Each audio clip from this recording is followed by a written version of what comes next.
بسم اللہ الرحمن الرحیم۔ ہیپی نیو ایئر، نئے سال کی مبارکباد پیش کرنا اور نئی سال کی خوشی منانا یہ کیسا ہے؟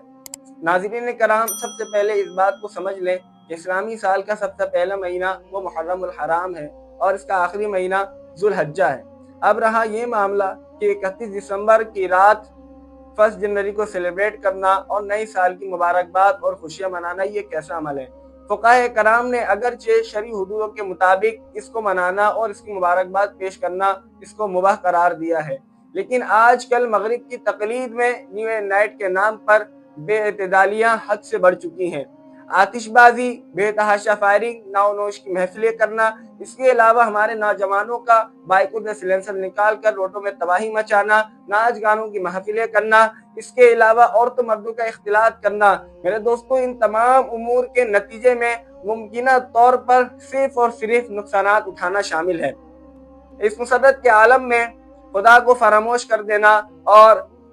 غیظ و غضب کے عالم میں خوف خدا کا دل سے نکل جانا یہ ایک بندہ مومن کا شعار نہیں ہے۔ بہادر شاہ ظفر نے کیا خوب شعر کہا: ظفر اس کو آدمی نہ جانیے گا، وہ ہو کیسا ہی صاحب فہم و ذکا۔ ظفر اس کو آدمی نہ جانیے گا، وہ ہو کیسا ہی صاحب فہم و ذکا، جسے عیش میں یاد خدا نہ رہی، جسے تیش میں خوف خدا نہ رہا۔ ناظرین کرام، ہمارے یہاں شریعت کے ساتھ ساتھ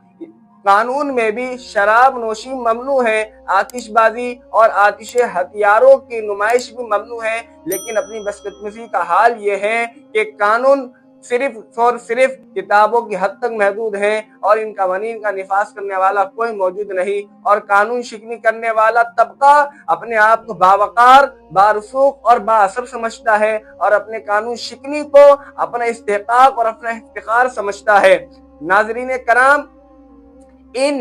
لوگوں کے ہوتے ہوئے قانون نافذ کرنے والے ادارے وہ بے بس ہو جاتے ہیں۔ اسلام میں نیو ایئر نائٹ کے نام سے کسی جشن کا کوئی تصور نہیں ہے، بلکہ عمر کا 1 سال مکمل ہونے کی ایک جہت تو یہ ہے کہ ہمیں عمر کی 1 سال اور نصیب ہو گئی ہے۔ اس کے علاوہ دوسری جہت یہ ہے کہ اللہ تبارک و تعالیٰ نے ہماری عمریں جو مقدر فرمائی ہے اس میں 1 سال کی کمی واقع ہو گئی اور ہم موت کے 1 سال قریب ہو گئے۔ شاعر نے کیا خوب کہا ہے: غافل تجھے گھڑیاں یہ دیتا ہے منادی، گردوں نے گھڑی کی عمر ایک اور گھٹا دی۔ اور میرے امام اعلیٰ حضرت امام اہل سنت فرماتے ہیں: دن لہو میں کھونا تجھے، شب صبح تک سونا تجھے، شرم نبی خوف خدا یہ بھی نہیں وہ بھی نہیں۔ اور اب حال تو یہ ہے جناب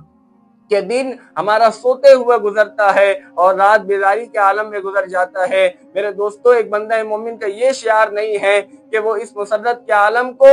جو ہے خدا کو فراموش کر کے گزار دے، بلکہ ہمیں چاہیے تو یہ تھا کہ ہم رب تبارک و تعالی کے حضور سجدوں میں گر جاتے ہیں، اس رات کو اور اس نئے سال کے آغاز کو رب کو راضی کرتے ہوئے گزارتے ہیں، اپنے آقا پر درود و سلام پڑھتے ہوئے گزارتے ہیں، جو نمازیں ہماری قضا ہو گئی تھی اس کو ادا کرتے ہوئے گزارتے ہیں، تاکہ ہمارے سال کا اختتام بھی رب کی رضا میں گزرے اور سال کا آغاز بھی رب کی رضا میں ہو۔ اور یہی ایک بندہ مومن کا شعار ہے۔